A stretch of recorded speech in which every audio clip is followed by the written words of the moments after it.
এই জন্য আমি ভিডিও দিলে হয়তো যে কোনো সময় বেরো যেতে পারি। যদি আপনারা অনুমতি দেন তাহলে আমি ভিডিও অফ করতে পারি। হ্যাঁ, সমস্যা নাই দাদা, নিশ্চয়ই। Thank you.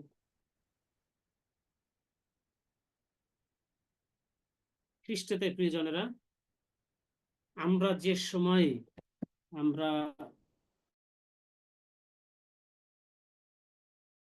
এখন রয়েছি আমাদের বাংলাদেশের প্রেক্ষাপটে, আমরা গতকাল 21শে ফেব্রুয়ারি পালন করেছি। আর 21শে ফেব্রুয়ারির যে ইতিহাস, সেই ইতিহাস যদি আমরা দেখি তাহলে আমরা দেখতে পাই যে বাংলাদেশে ভাষা আন্দোলনের জন্য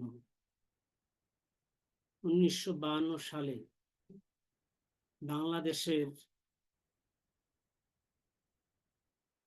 অনেক লোক তারা ভাষার জন্য, মাতৃভাষার জন্য তারা শহীদ হয়েছিলেন। অর্থাৎ তারা তাদের রক্ত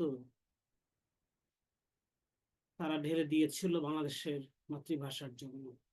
আর তাদের রক্তের বিনিময়ে, অর্থাৎ এক সাগরের রক্তের বিনিময়ে আমরা বাংলাদেশে আমাদের মাতৃভাষা আমরা অর্জন করেছি, যার কারণে আমরা আমাদের মায়ের ভাষায় কথা বলছি। তার চেয়ে বড় কথা হলো, আমাদের এই মাতৃভাষা, মায়ের ভাষায় আমরা আমাদের পবিত্র বাইবেল আমরা পাঠ করতে পারছি। খ্রিস্টতে প্রিয়জনেরা, আমরা কাছে অথবা দূরে যে কোনো প্রান্ত থেকে আজকে ঈশ্বরের বাক্য শুনবার জন্য আকাঙ্ক্ষা হৃদয় নিয়ে উপস্থিত হয়েছি। আমরা বিশ্বাস করি ঈশ্বরের বাক্য শুনতে শুনতে প্রভু তিনি আমাদের হৃদয়ে তিনি কথা বলবেন এবং আমরা প্রত্যেককে নূতন আশীর্বাদে আমরা শিখতে হবে। রক্ত ছোট্ট একটি শব্দ, কিন্তু এর ব্যাপকতা বিশাল। রক্তের অর্থ, তাৎপর্য, গভীরতা, গুরুত্ব বলে শেষ করা যায় না। কারণ রক্তই শরীরের প্রাণ। কতটি খুবই গুরুত্বপূর্ণ, কেননা প্রত্যেক প্রাণীর রক্তই হচ্ছে তার প্রাণ। আবার রক্ত সেচন ব্যতিরিক্ত বিশেষ কোনো কিছু অর্জন করাও সম্ভব নয়। যেমন আমাদের দেশে মাতৃভাষার জন্য রক্তের সেচন হয়েছিল বিধায় আজ আমরা আমাদের মায়ের ভাষায় কথা বলছি। ঠিক একইভাবে শত শত মানুষের রক্তের বিনিময়ে পাকিস্তানি পরাধীনতার হাত থেকে আজ আমরা স্বাধীন। বিশ্বের প্রথম মানব জাতির পাপের কারণে যখন আমরা পাপের দাসত্বে ছিলাম, তখন খ্রিস্ট তার অমূল্য রক্তের বিনিময়ে পাপের দাসত্ব থেকে আমাদের স্বাধীন করেছিলেন, যেন আমরা আর পাপের দাসত্ব না করি, কিন্তু খ্রিস্টেরই দাসত্ব করি। প্রিয়জনেরা, আসুন আমরা পবিত্র বাইবেল পাঠ করি। ইব্রিয় তার 9 অধ্যায় 22 পদ। ইব্রিয় 9 অধ্যায় 22 পদ। আর ব্যবস্থা অনুসারে প্রায় সকলেই রক্তে সূচীকৃত হয় এবং রক্ত সেচন ব্যতিরিক্ত পাপ মোচন হয় না। আমি আবার পড়ছি। আর ব্যবস্থা অনুসারে প্রায় সকলেই রক্তে সূচীকৃত হয় এবং রক্ত সেচন ব্যতিরিক্ত পাপ মোচন হয় না। আজকের প্রথম বিষয়, প্রথম রক্ত সেচন। প্রথম মানব জাতি হযরত আদম ও বিবি হাওয়া মাহমুদ আল্লাহর অবাধ্য হয়ে পাপে পতিত হয় এবং সেই সাথে মাহমুদ আল্লাহর প্রতিমূর্তি হারিয়ে তার নিকট থেকে তারা বিচ্ছিন্ন হয়ে পড়ে, কেননা তারা নিজেরা তাদের উলঙ্গতা দেখতে পায়। বিষয়টি ঈশ্বর দেখলেন এবং তাদের লজ্জা নিবারণের জন্য তিনি নিজেই চর্মের বস্ত্র পরিয়েছিলেন। পদেশ 3 অধ্যায় 21 পদে রয়েছে। নিঃসন্দেহে ইহা বলার অপেক্ষা রাখে না যে আল্লাহ মামুন প্রথম রক্তের সেচন ঘটিয়েছিলেন, অর্থাৎ পশু মারলেন এবং সেই পশুর চামড়া বা সেই চর্ম দিয়ে তিনি পোশাক তৈরি করে তাদের পরালেন, অর্থাৎ পাপ ঢাকা দিলেন। দ্বিতীয় রক্ত সেচন যদি আমরা দেখি, বনি ইসরায়েল মাহমুদ আল্লাহর প্রথম সন্তান ছিল। আর এই বনি ইসরায়েল জাতি কোন এক সময় মিশরে পরাধীনতার শৃঙ্খলে আবদ্ধ ছিল। আর তারা কঠিন দাস্যকর্ম হেতু মাহমুদ আল্লাহর নিকটে ক্রন্দন করলে মাহমুদ আল্লাহ তাদের কান্নার রব তিনি শুনলেন। আর তিনি মুসাকে বেছে নিলেন যেন তিনি বনি ইসরায়েল জাতিকে মিশরের দাসত্ব থেকে উদ্ধার করতে পারেন। মুসাকে মিশরের রাজা বিশ্বাস করবে না বিধায় মাহমুদ আল্লাহ প্রথমে কয়েকটি চিহ্ন দেখান। সেই সকল চিহ্নের মধ্যে তৃতীয় চিহ্নটি ছিল জল, রক্ত। আর বাইবেল এই কথা বলে, তখন তিনি মুসাকে বললেন, আর তিনি এই চিহ্নেও যদি বিশ্বাস না করে ও তোমার রবে মনোযোগ না করে, তবে তুমি নদীর কিছু জল লইয়া শুষ্ক ভূমিতে ঢালিয়ে দিও, তাহাতে তুমি নদী হইতে যে জল তুলিবে তাহা শুষ্ক ভূমিতে রক্ত হইয়া যাইবে। এরই ধারাবাহিকতা ধরে একের পর এক মিশরের উপরে ভারী ভারী আঘাত দেওয়া হয়েছিল, যেন ফেরাউন রাজা মাহমুদ আল্লাহর ইবাদত করবার জন্য তার মনোনীত জাতিকে ছেড়ে দেয়। কিন্তু ফেরাউন রাজা দিনের পর দিন আরো কঠিন হতে থাকে।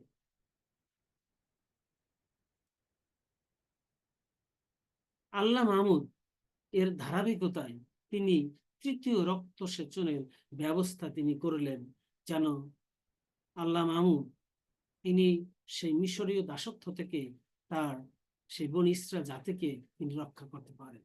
যেদিনে মাহমুদ আল্লাহ তার প্রথমজাত পুত্র বনি ইসরায়েলকে নিস্তার করিতে যাচ্ছিলেন, ঠিক সেই সময় তিনি মুসা ও হারুনকে এক নিয়ম দিলেন।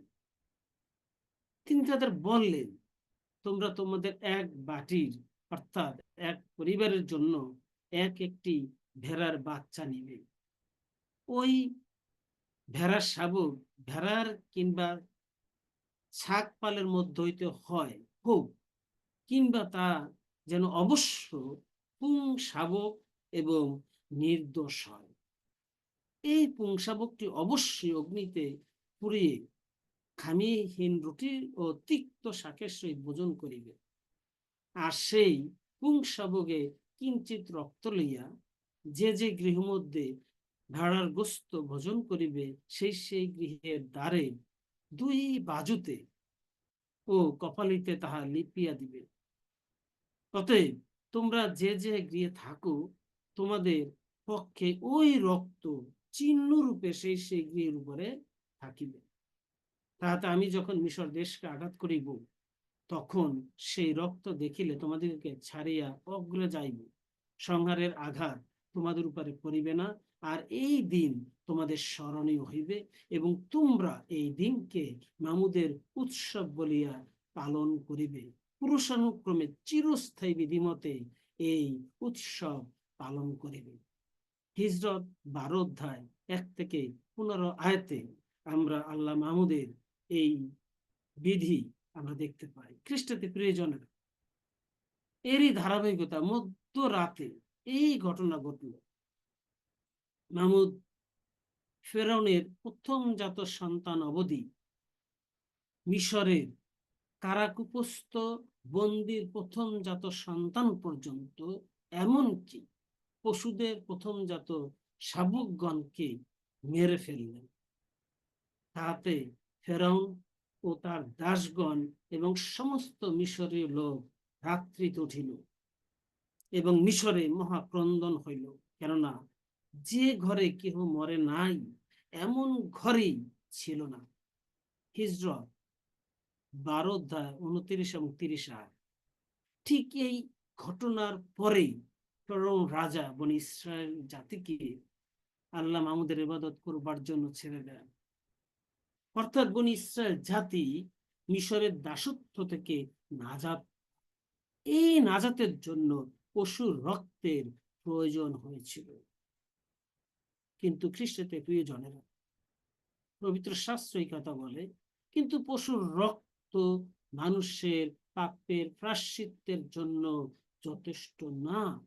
তাই আল্লাহ মাহমুদ মানুষের পাপের জন্য নিষ্পাপ নিষ্কলঙ্ক মানুষের রক্তের ব্যবস্থা গ্রহণ করলেন। নিষ্পাপ নিষ্কলঙ্ক রক্ত সেচন। যদিও ইব্রানি পুস্তকের লেখক কে তা আজও আমরা কেউ জানি না, তা সত্য ইব্রানি পুস্তক আমাদের এই শিক্ষা দেয় যে ঈসাই জীবনে ঈসা মসীহ আমাদের একমাত্র মহা ইমাম। পূর্বে যে মহা ইমামগণ ছিলেন, তারা মহাপবিত্র স্থানে প্রবেশের জন্য প্রথমে নিজেদের পাপের জন্য, পরে প্রজাবৃন্দের পাপের জন্য নৈবেদ্য উৎসর্গ করতেন। অর্থাৎ ওই মহাযাজকেরা দুর্বল আত্মা বিশিষ্ট মনুষ্য ছিলেন, অর্থাৎ আমাদের মতো আকারে প্রকারে প্রত্যেককেই মানুষ ছিলেন, এবং এই নৈবেদ্য উৎসর্গ প্রতিদিন করতে হইত।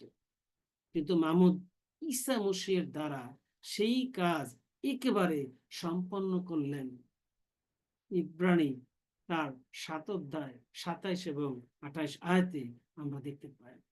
আর এই কারণ শাস্ত্র আমাদের এই শিক্ষা দেয় যে কিন্তু ঈসা মসীহ আগত উত্তম উত্তম বিষয়ের মহা ইমাম রূপ উপস্থিত হইয়া যে মহত্ব ও সিদ্ধতর তাম্বু অহস্তকৃত, অর্থাৎ এই সৃষ্টি অসম্পর্কীয় সেই তাম্বু দিয়া ছাগদের ও ভেড়ার বাচ্চার রক্তের গুণে নয়, কিন্তু নিজ রক্তের গুণে একেবারে পবিত্র স্থানে প্রবেশ করিয়াছিলেন।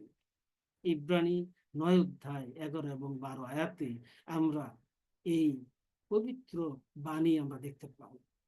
এবং সমগ্র মানব জাতির পাপের মূল্য স্বরূপে নিজের রক্ত দ্বারা পাপের প্রায়শ্চিত্ত সাধন করিয়াছেন, যেন যে কেউ তাতে ঈমান আনে, তাহার উপরে ঈমান আনে, তাকে বিশ্বাস করে, সে বিনষ্ট না হয়, কিন্তু নাজাতের জীবন পায়, অর্থাৎ অনন্ত জীবন পায়। খ্রিস্টতে প্রিয়জনেরা, ঠিক ঈশ্বর অর্থাৎ আমাদের স্বর্গীয় মহান পিতা আল্লাহ মাহমুদ, তিনি যুগে যুগে তিনি তার সেই যে প্রতিজ্ঞা মানব জাতিকে তিনি এই পাপের দাসত্ব থেকে রক্ষা করবেন, তিনি বলেছিলেন, তা তিনি পূর্ণ করতে তিনি বদ্ধপরিকর ছিলেন। এবং শেষ পর্যন্ত তিনি তার একমাত্র পুত্র অর্থাৎ আমাদের ঈসা মসীহকে তিনি প্রেরণ করেছিলেন, এবং তার মধ্য দিয়ে সেই কাজ তিনি একবারে সাধন করেছিলেন। আর সেই জন্য পবিত্র আর সুষমাচারে ইউহান্না তার 6 অধ্যায় 35, 48 থেকে 58 আয়াতে আমরা দেখতে পাই, ঈসা তাহাদিগকে বলিলেন, আমি সেই জীবন খাদ্য, যে ব্যক্তি আমার কাছে আইসে সে ক্ষুধার্ত হইবে না, এবং যে ব্যক্তি আমাকে বিশ্বাস করে সে তৃষ্ণার্ত হইবে না, কখনো না। তিনি আরো বলেন, আমি জীবন খাদ্য। তোমাদের পিতৃপুরুষেরা প্রান্তরে মান্না খাইয়াছিল, আর তাহারা মরিয়া গিয়াছে। এ সেই খাদ্য যা স্বর্গ হইতে নামিয়া আইসে, যেন লোকে তা খায় ও না মরে।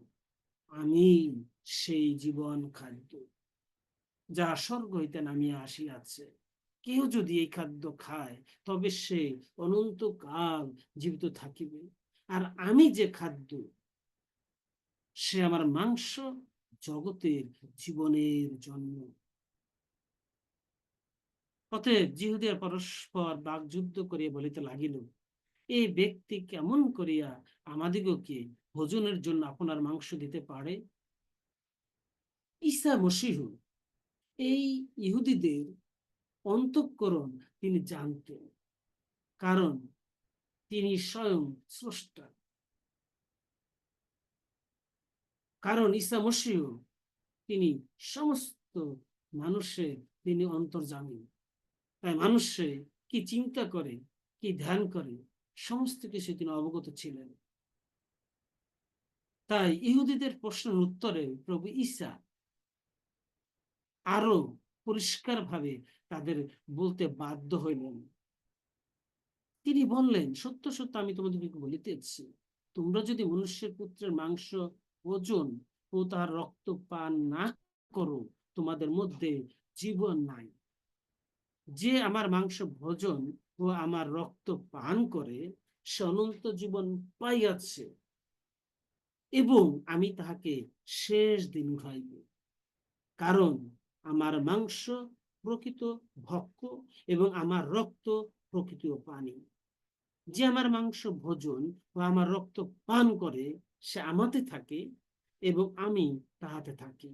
যেমন জীবন্ত পিতা আমাকে প্রেরণ করিয়াছেন এবং পিতা হেতু আমি জীবিত আছি, সেই রূপ যে কেহ আমাকে ভোজন করে সেও আমা হেতু জীবিত থাকিবে। বলুন আমেন।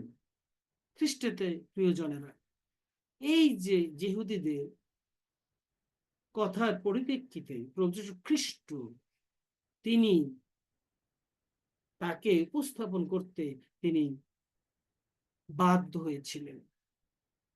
আর সেই জন্য মৃত্যুর আগে তিনি শিষ্যদেরকে নিয়ে তিনি সেই নিস্তার পর্বের ভোজ তিনি পালন করেছিলেন।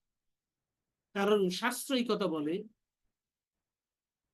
প্রভু যীশু খ্রিস্ট ব্যবস্থার অধীন জাত হইলেন, অর্থাৎ আইনের ঊর্ধ্বে কেউ না, এমনকি যীশু খ্রিস্টও না, ঈসা মসীহও না আইনের ঊর্ধ্বে। তাই ঈসা মসীহ তিনিও নিস্তার পর্ব পালন করেছিলেন। ঠিক সেই সময় পরে তিনি রুটি লইয়া ধন্যবাদ পূর্বক ভাঙিলেন এবং তাহাদিগকে দিলেন, বলিলেন, ইহা আমার শরীর, যা তোমাদের নিমিত্ত দেওয়া যায়, ইহা আমার শরণার্থে করিও। আর সেই রূপে তিনি ভোজন শেষ হইলে পানপাত্রটি লইয়া কহিলেন, এই পানপাত্র আমার রক্তে নূতন নিয়ম, যে রক্ত তোমাদের নিমিত্ত পাতিত হয়। খ্রিস্টেতে প্রিয়জনেরা, এই পানপাত্র আমার রক্তে নূতন নিয়ম, এই কথাই প্রভু খ্রিস্ট তিনি ইহুদিদেরকে তথা তিনি তার সাহাবীদের শিষ্যদেরকে তিনি আরেকটিবার প্রমাণ করে দেখাইলেন যে পুরাতন নিয়মের যে রক্ত, সে রক্ত ছিল পশুর রক্ত। বনি ইসরায়েল জাতিকে বোঝানোর জন্য, দেখানোর জন্য তাৎক্ষণিকভাবে ঈশ্বর তিনি পশুর রক্ত ব্যবহার করেছিলেন। কিন্তু পশুর রক্ত মানুষের পাপ স্খলনের জন্য যথেষ্ট না, অর্থাৎ পশুর রক্ত মানুষের পাপ হরণ করতে পারে না। তাহলে ঈসা মসীহের এই যে উক্তি দ্বারা আমরা স্পষ্ট বুঝতে পারি যে পুরাতন রক্ত অর্থাৎ ভেড়ার রক্ত ছিল কেবলমাত্র পাপ ঢাকা দেওয়ার জন্য। যেহেতু ভেড়ার রক্ত মানুষের পাপ মুছে ফেলতে পারে না, সেহেতু ঈসা নিজের রক্তের বিনিময়ে সমগ্র মানব জাতির পাপ চিরতরে তিনি মুছে ফেললেন। আর এই কারণে ঈসা বললেন, আমার রক্তে নূতন নিয়ম। খ্রিস্টতে প্রিয়জনেরা, বনি ইসরায়েল জাতির জন্য ঈশ্বর যে ব্যবস্থা দিয়েছিলেন, আর সেটি ছিল নিস্তার পর্ব। এবং সেখানে আমরা দেখেছি আল্লাহ মাহমুদ তিনি বলেছিলেন, এই নিস্তার পর্ব এটি তোমাদের জন্য চিরস্থায়ী ভাবে তোমরা যুগে যুগে বংশ পরম্পরায় এটি তোমরা পালন করবে। সেই সময় আল্লাহ মাহমুদ অর্থাৎ স্বয়ং ঈশ্বর যে ব্যবস্থা দিয়েছিলেন, আর এখন পুত্র ঈশ্বর হিসাবে নাজাতদাতা ঈসা মসীহ তিনিও একইভাবে সেই সময় তার সাহাবীদের, তার শিষ্যদেরকে বলেছিলেন, যতদিন আমি না আসি ততদিন তোমরাই আমার শরণার্থে করিবে। এই যে পিতা ঈশ্বর এবং পুত্র ঈশ্বরের যে আদেশ, এটি ওতপ্রোতভাবে অঙ্গাঙ্গিভাবে জড়িত, এবং এটি আমরা দেখতে পাই যখন ঈসা মসীহ তিনি তার সেই প্রিয় শিষ্য যোহনের কাছে তিনি প্রকাশিত বাক্য প্রকাশ করেছেন। ঠিক সেই সময় আমরা দেখতে পাই, এটি আমরা দেখতে পাই প্রকাশিত বাক্য অর্থাৎ প্রকাশিত কালাম তার 7 অধ্যায় 13 এবং 14 আয়াতে পরিষ্কার করে সেখানে আমরা দেখতে পাই। পরে প্রাচীন বর্গের মধ্যে একজন আমাকে বললেন, সাদা কাপড় পরা এই লোকেরা কে ও কোথা থেকে এলো? আমি তাকে বললাম, হে আমার প্রভু, তাহা আপনি জানেন। তিনি আমাকে বললেন, এরা সেই লোক যারা সেই মহাক্লেশের মধ্য হইতে এসেছে এবং মেষশাবকের রক্তে নিজ নিজ কাপড় ধুয়ে সাদা করেছে। যদি আমরা কেরিবৎসর পড়তাম, সেখানে লেখা আছে, মেষশাবকের রক্তে আপন আপন বস্ত্র ধৌত করিয়াছে ও শুক্ল বর্ণ করিয়াছে। খ্রিস্টেতে প্রিয়জনের, এই যে বাক্য নাজাতদাতা ঈসা মসীহ তার সেই প্রিয় সাহাবী, প্রিয় শিষ্যের কাছে তিনি প্রকাশ করেছিলেন, যা ঘটেছিল এবং যা ঘটছে এবং যা আগামীতে ঘটবে, সমস্ত বৃত্তান্ত যখন তার কাছে প্রকাশ করছিলেন, ঠিক সেই সময়ের এই ঘটনা তিনি তুলে ধরেছিলেন। এবং আমরা সেখানে স্পষ্ট দেখতে পাই যে যারা পরিত্রাণ প্রাপ্ত, নাজাত প্রাপ্ত, তাদের জন্য ঈসা মসীহ যে ব্যবস্থা তিনি রেখে গিয়েছেন, সে নিস্তার পর্ব পালনের মধ্য দিয়ে, যেটা এখন আমরা প্রভুর ভোজ বলে থাকি, এটি প্রত্যেকটি মণ্ডলীতে এটি এই প্রভুর ভোজ পর্বটি অনুষ্ঠিত হয়ে থাকে, আমরা পালন করে থাকি। এবং এইটি পালনের মধ্য দিয়ে পবিত্র শাস্ত্র আমাদের কাছে প্রকাশ করেছে, ইউহান্না যখন তার 6:53 পদে, যদি যদি আমরা, অর্থাৎ যারা আমরা বিশ্বাসী, যারা আমরা ঈমানদার ঈসা মসীহের পরিত্রাণপ্রাপ্ত, নাজাতপ্রাপ্ত, যদি আমরা সত্যিকার অর্থে পরিত্রাণপ্রাপ্ত হয়ে থাকি, আর যদি খ্রিস্টের সঙ্গে যদি আমাদের যুক্ত থাকতে হয় কন্টিনিউ, তাহলে একমাত্র একটাই পথ আছে, একটাই অবলম্বন আছে, সেটি হলো এই নিস্তার পর্ব, অর্থাৎ পবিত্র প্রভুর ভোজ। সেই জন্য ইউহান্না তার 6:53 পদে পরিষ্কার করে ঈসা মসীহ স্পষ্ট রূপে বলেছেন, যদি কেউ মনুষ্যপুত্রের মাংস তথা রক্ত পান না করে, তার মধ্যে জীবন নাই। অর্থাৎ খ্রিস্ট ঈসা মসীহ যে জীবন দিতে বেহেশত থেকে, স্বর্গ থেকে নেমে এসেছিলেন, সেই জীবন তাদের মধ্যে থাকে না যারা এই নিস্তার পর্বের ভোজ অর্থাৎ প্রভুর ভোজের সঙ্গে যারা মিলিত হয় না। তাই আসুন খ্রিস্টতে প্রিয়জনেরা, খ্রিস্ট যতদিন না আসেন এবং যতদিন এই দেহে আমার জীবন থাকে, ততদিন যেন আমরা খ্রিস্টের দেহের সঙ্গে ও তার রক্তের সঙ্গে যেন আমরা মিলিত হই।